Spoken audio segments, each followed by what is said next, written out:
iconoclasts was significant, and iconoclasm came to be known as the last of the old heresies.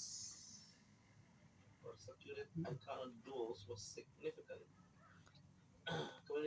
excommunicated all iconoclasts, ending the heresy as far as the Eastern Church was concerned. Heresies were in the ninth and 10th centuries.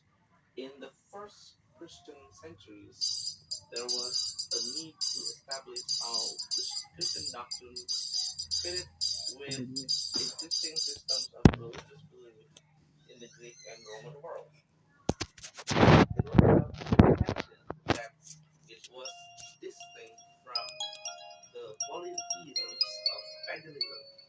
It was not contentious that it was distinct from the polytheisms of paganism.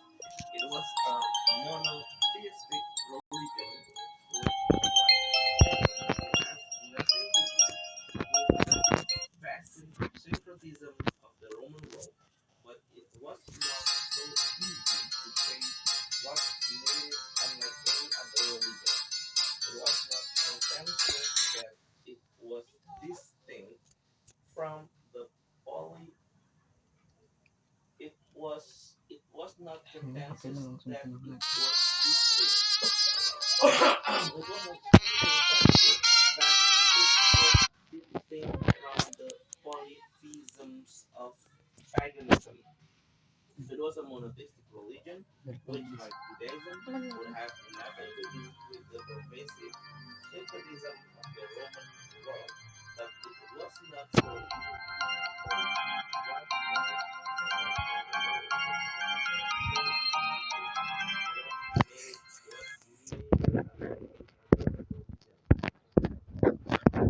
the centuries approaching the first millennium, Gnosticism evolved into numerous dualist variations, all of which were condemned by the Church as heretical. The basic Church tenet, identifying a sole supreme God, was contradicted by the dualism of coexisting good and evil deities. The tenet identifying a supreme God was a sole supreme God was contradicted by the dualist view of coexisting good and evil. Dualism predicated sinful matter for the church to eradicate it once and for all, or to replace it as a more progressive belief. During this period, the church struggled with the problem how the forces of good and evil would exist and interact in the world, and what being controls each force, and what being controls each force.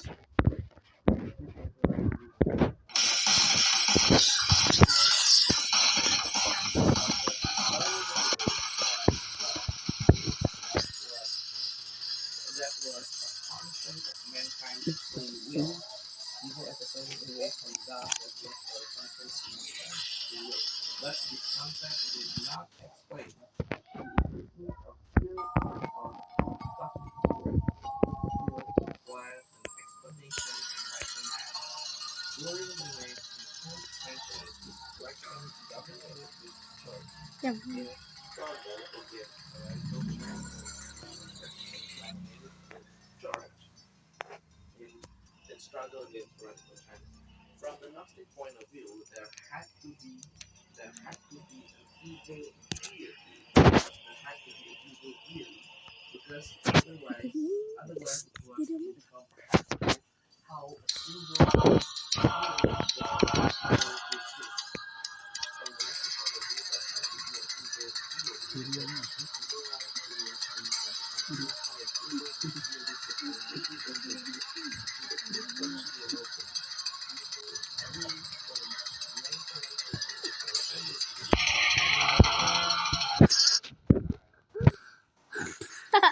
evil, from the point of view, was indeed a turning away from God. Even so, the explanation did not Christian theologian Sprunki from an literal university good versus evil, and the question of free will.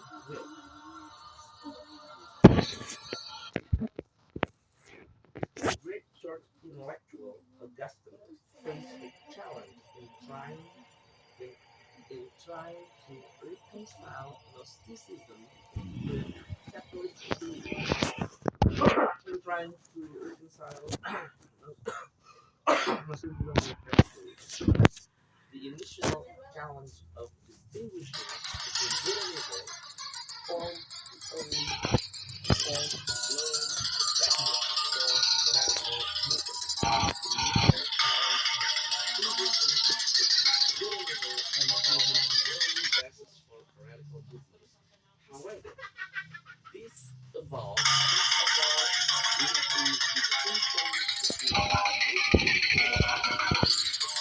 between good and bad.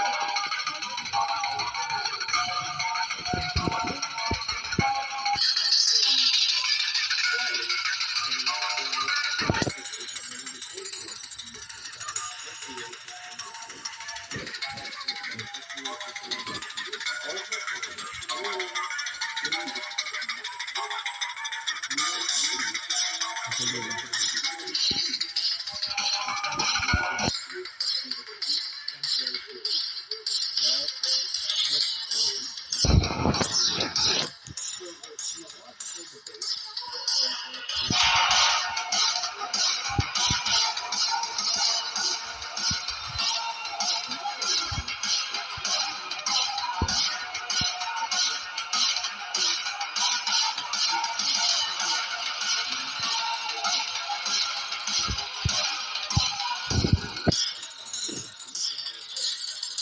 issue of good versus evil as one of spiritual forces. The question of free will then challenged Augustine. Individuals were born with free will. Individuals have knowledge, all knowledge that do not also know. How can they resist? And why would free will resist good? Augustine asserted that good was the normal condition of life. At the same time, Augustine held that perfection is not found in God.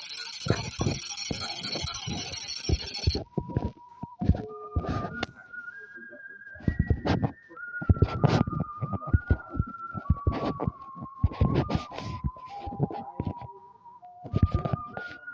intrinsically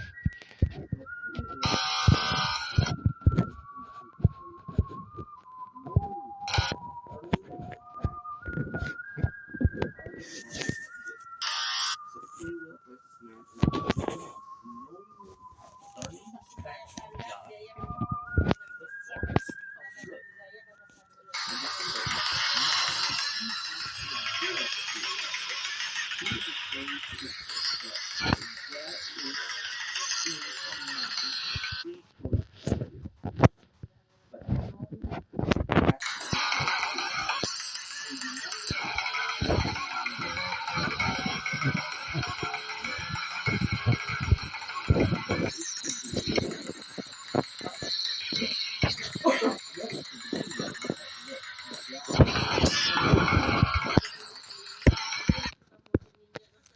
that that that God pre-thought what is what is more good for man. It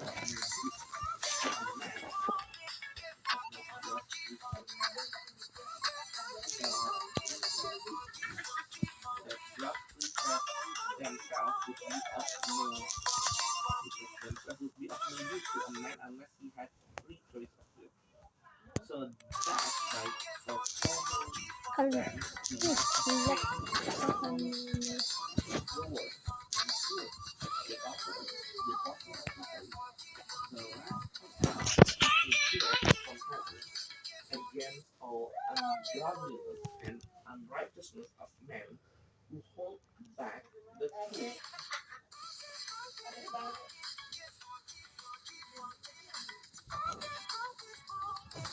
What is the reason from heaven against all ungodliness and unrighteousness of men who hold back the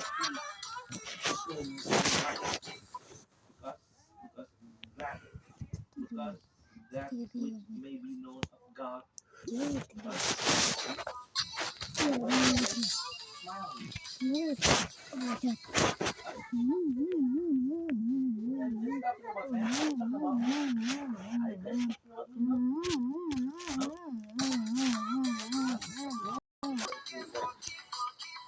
are the invisible things of Him. For the invisible things of Him are from the creation of the world, clearly seen, being understood by the things that are made, even His eternal power and Godhead.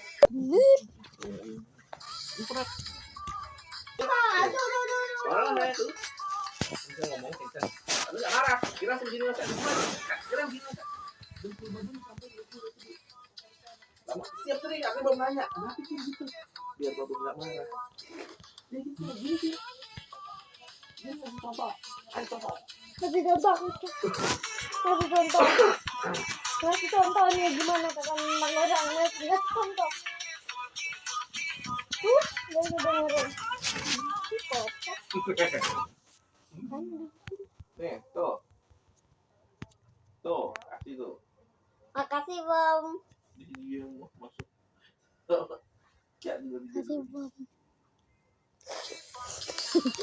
Kira ngapain? Ngapain?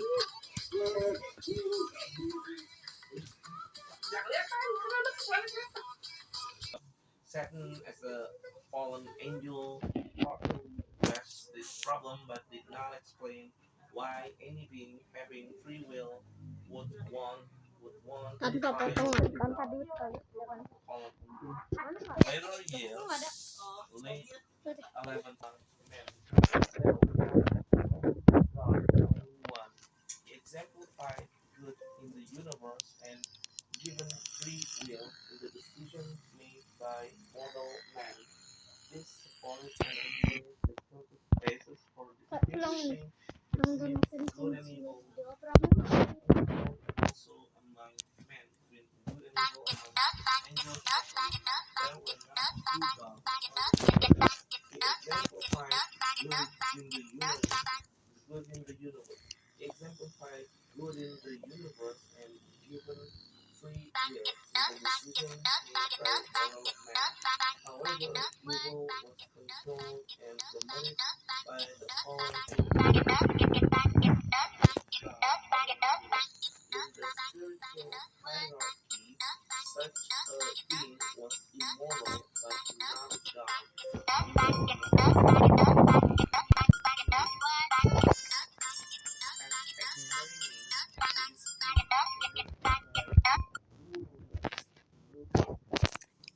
While continuing to deny the possibility of more than one God. So the fallen angel became a hybrid being, immortal and powerful, but not God, and not a temporal being either.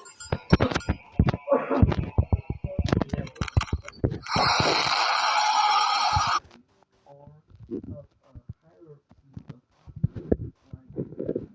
like fallen angel is meant to explain why evil is even with no powerful God in control of the universe. Fallen angel is meant to explain why evil exists even with no powerful God in control of the universe. To the Gnostic mind, this raised yet another question. If the soul